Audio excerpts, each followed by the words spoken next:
You know that moment at the end of the month, right after your salary drops, when you pull up your banking app and for about 3 seconds, you feel good? Like, okay, we're doing this. We're fine. And then rent clears. And suddenly half of everything you just earned is just gone, poof. And you sit there staring at the number that's left thinking, this can't be right. I worked all month for this? If that hit a little close to home, keep watching. Because what I'm about to tell you is going to completely change how you understand the rent problem. And honestly, it's going to make you a little uncomfortable. Because the real villain in this story isn't who everyone keeps blaming. Look, I know what you've been told. Landlords are greedy. The housing market is rigged. Corporations are buying up all the homes. And sure, some of that is true. Some of that is absolutely real. But here's the thing. If landlords disappeared tomorrow, would your financial situation actually change? Would you suddenly have money left over at the end of the month? For most people, no. And that's the part nobody's talking about. Okay, let me paint you a picture. Meet Jordan. Jordan is 27, works a decent job in the city, makes about $3,200 a month after tax. Jordan is smart. Jordan pays attention to sales. Jordan meal preps on Sundays. But every single month, Jordan ends up at zero, maybe even slightly negative. And Jordan cannot figure out why. Sound familiar? Here's Jordan's rent situation. Jordan pays $300 a month for a one-bedroom apartment. That's about 40% of their take-home pay. And every time Jordan looks at that number, Jordan thinks, I just need a higher salary, or I just need a cheaper apartment, or I just need rent prices to come down. But Jordan is wrong, and I don't mean that harshly.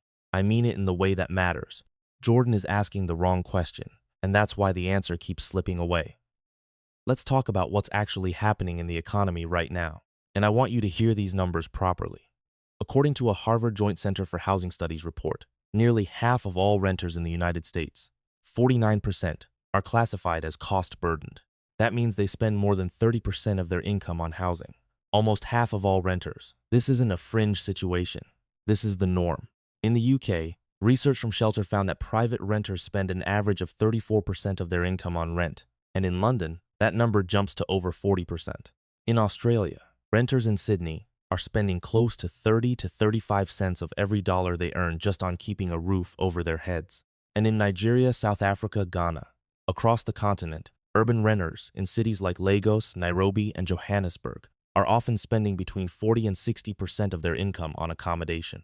And the wages haven't kept up. They haven't come close to keeping up. Now here's the stat that should really stop you cold. The U.S. Bureau of Labor Statistics found that from 1985 to 2020, rental prices increased by over 149%. Wages during that same period grew by around 67%. Think about that. Rent grew more than twice as fast as income over 35 years. The gap isn't narrowing, it's widening every single year. But here's where it gets interesting. And this is what Jordan doesn't understand yet. This is the part that changes everything. The rent problem isn't just a housing problem. It's a wealth-building problem disguised as a housing problem. Hear me out. When you pay rent, the money leaves your account and goes into your landlord's wealth. Full stop. You get the right to sleep there, and that's it. The transaction is complete. There is no residual value, no equity, no asset. Nothing grows, nothing compounds. It's like putting money into a vending machine. You get the snack, but you don't get the machine. Now contrast that with what happens when someone buys property, even modest property. Every mortgage payment builds equity. The asset potentially appreciates over time. There are tax advantages. There's something called leverage at play. And slowly, month by month, wealth is being constructed. The renter and the homeowner can live in identical apartments side by side, paying almost identical monthly amounts. But 20 years later, one of them has built hundreds of thousands of dollars in net worth, and the other has a nice collection of receipt emails and nothing else. I'm not trying to make you feel bad. I'm trying to make you feel angry enough to do something different. But okay, I know what some of you are thinking right now. You're thinking, yeah, that's easy to say, but I can't afford to buy. Deposits are enormous. Interest rates are insane. The market is impossible. And look, I hear you. Those are real barriers. I'm not dismissing them. But let me challenge you on something. There's a concept in behavioral economics called the lifestyle creep trap. And it works like this.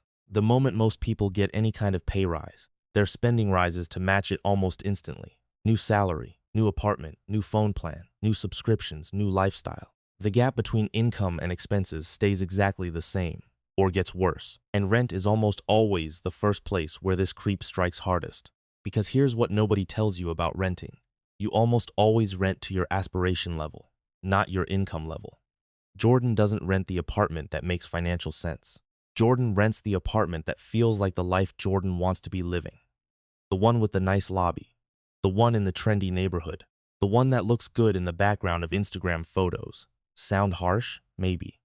But I've had this conversation with enough people to know it's true for more of us than we'd like to admit. And I need to be fair here. There's a second trap too. And this one is equally dangerous. It's the trap of thinking that because you can't buy right now, you should just wait, just endure, just pay rent and hope the world changes. Because while you're waiting, the compound interest on not building wealth is absolutely brutal. Let me show you what I mean. Imagine two people, same salary, same city. Call them Alex and Sam. Alex spends the next 10 years renting, spending 40% of income on rent, barely saving, waiting for the right time to make a financial move. Sam decides, not necessarily to buy a house, but to treat every year like a strategic move toward wealth. Sam drops their rent percentage from 40% to 28% by moving to a slightly smaller place, further from the trendy part of town. Sam takes that freed up 12% and starts investing it consistently. Index funds, REITs, a small business fund, whatever fits the strategy. Sam stays disciplined. Sam doesn't upgrade the lifestyle every time income grows. 10 years later, let's just look at the math. At a conservative 8% annual return on invested capital, Sam has compounded a substantial wealth base. Alex has a great Instagram aesthetic and a lot of rent receipt emails. I want to be clear, I'm not saying rent is always the wrong choice. Renting has genuine flexibility advantages, especially if you move often, if you're building a business, if your life situation is fluid. But the default assumption that renting is just fine, that it's neutral, that it doesn't cost you anything beyond the monthly payment, that assumption is what's quietly stealing your financial future. Okay, so what do we actually do about this? Because I'm not here just to depress you. I want to give you the thing that actually moves the needle. Here's the framework I want you to walk away with today. 3 levers, and you can pull on all 3 of them starting this month. The first lever is the rent ratio reset. The general rule most financial advisors give you is the 30% rule. Spend no more than 30% of gross income on housing. But honestly, I think you should be more aggressive than that if you're in wealth building mode, especially in your 20s and 30s. Target 25% or below of your take-home pay, not gross. Take home. Do the honest math right now. Pull up your numbers. What percentage is your rent? If it's above 35%, you have a problem that's compounding silently, and no amount of coffee cutting is going to fix it. If your rent ratio is too high, you have 2 paths: increase your income or decrease your housing cost. And I know everyone loves the increase income advice because it sounds exciting and doesn't require sacrifice. But sometimes the fastest path forward is actually the unglamorous one. A smaller apartment, a roommate, a different neighborhood, a short-term sacrifice that buys you long-term freedom. The second lever is what I call the escaped rent fund. Whatever you save by reducing your rent ratio, or whatever you can scrape together from renegotiating, or cutting, or earning more, that money must go somewhere it can work. Not a savings account paying 0.5% interest while inflation runs at 5%. We're talking about real investment. Index funds, REITs which let you invest in real estate without buying physical property, government bonds, business income. Something that compounds, something that builds. The mathematics of compound interest are almost unfair in how powerful they become over a decade, but they only work if you actually start. Now I know you might be sitting there thinking, I barely have anything left over to invest. And look, I want to address that directly, because there's a psychological phenomenon at play here that's more important than the math. It's called the scarcity mindset loop. When people feel broke, they make decisions that keep them broke, spending on comfort and convenience to cope with stress, avoiding looking at their finances because it's painful, telling themselves they'll start investing once things settle down. But things never settle down. The time is never perfect. The only way to break the loop is to make the smallest possible move, even $20 a month invested consistently, because starting rewires the psychology. It shifts your identity from someone who struggles with money to someone who manages it. And identity drives behavior more powerfully than information ever could. The third lever is property strategy education. I am not telling you to rush out and buy property tomorrow. I'm telling you to stop being ignorant about it.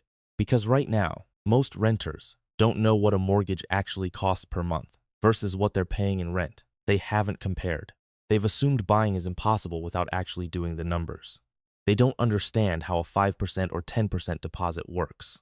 They don't know about shared ownership schemes, government first buyer programs, or real estate investment trusts as an alternative entry point. They haven't spoken to a mortgage broker. They're operating on vibes and assumptions, and those assumptions are costing them years. Spend 2 hours this week just educating yourself. Just 2 hours. Read one article from a reputable source. Watch a breakdown of how mortgages work in your country. Use a rent versus buy calculator.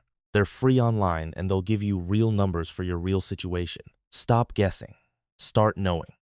Because knowledge of your options is the first step to actually having options. Now I want to come back to Jordan. Because Jordan is still staring at that bank account. But here's what Jordan does next. In this version of the story, Jordan sits down and does the actual math for the first time. Really does it. And Jordan discovers that the rent, $5,300, represents 40.6% of take-home pay. Jordan feels sick looking at that number. But then Jordan does something brave. Jordan looks at the apartment 3 streets over. The one that isn't in the trendy zone. The one with the slightly smaller living room and the less Instagrammable kitchen. That apartment is $950 a month. Jordan moves. Jordan takes the $350 difference and opens an investment account and automates a monthly transfer the same day rent comes out. So the decision is never left to willpower. Jordan reads one book on index fund investing. Jordan doesn't become rich overnight, but Jordan has done the most important thing anyone can do with money. Jordan has started. And 5 years later, Jordan's investment account has grown to something Jordan once thought was only possible for other people. For people who grew up with money. For people who got lucky. It wasn't luck. It was the decision to stop renting a lifestyle and start building a life. Here's the real reason rent is eating your life. And I know I said it wasn't landlords, and I meant that. The real reason is a combination of 3 invisible forces working against you simultaneously. First, housing costs that have structurally outpaced income growth for decades. Second, a consumer culture that pushes you to rent to your aspirations rather than your strategy. And third, a lack of financial education that leaves most people reactive instead of intentional about where their money goes and what it builds. You can't control the first force. Not by yourself. Not overnight. But you can absolutely control the second and the third. And when you control those two, the first one becomes something you can navigate. Because you have resources. Because you have momentum. Because compound interest is now working for you instead of against you. The rent is going up. That's probably not changing anytime soon. The question is, are you going to keep staring at the number after it clears your account every month? Or are you going to make this the month you start doing something different? Because you've got every tool you need to start right now.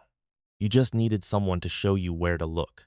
If this landed for you, share it with one person in your life who needs to hear it. Because honestly, this information changes things. And it changes things faster when people talk about it together. I'll see you in the next one.